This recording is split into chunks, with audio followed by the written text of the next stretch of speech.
Juru bicara militer Brigade Al-Qassam Hamas Abu Obaidah peringatkan Israel. Obaidah memperingatkan bahwa Israel akan mengalami kerugian yang lebih besar lagi yang menuju kehancuran. Mengutip Palestine Chronicle pada 14 Januari 2025, peringatan itu dilontarkan Obaidah dalam pernyataan resminya pada Senin 13 Januari 2025. Obaidah menyatakan bahwa meskipun lebih dari 100 hari penghancuran dan genosida yang meluas oleh militer Israel di Gaza Utara, namun perlawanan Hamas disebutnya akan terus menimbulkan kerugian bahkan signifikan di antara pasukan Israel. Obaidah mengumumkan bahwa lebih dari 10 tentara IDF telah tewas dan bahkan puluhan lainnya terluka hanya dalam 72 jam terakhir. Ia juga memperingatkan bahwa kerugian Israel akan jauh lebih besar daripada yang diakui publik, serta meramalkan bahwa militer Israel pada akhirnya akan menarik diri dari Gaza Utara dengan malu tanpa mengatasi perlawanan.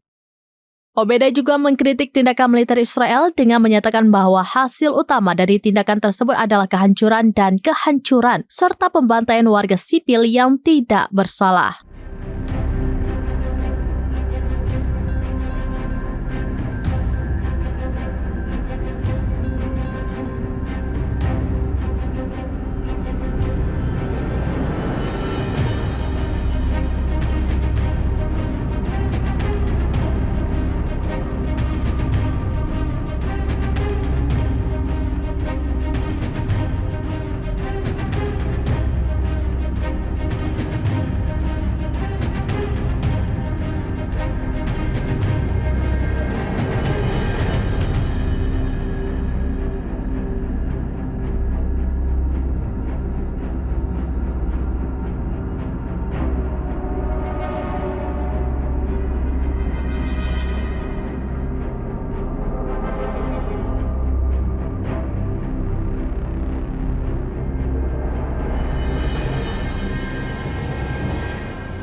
Download Tribun X sekarang, menghadirkan lokal menjadi Indonesia.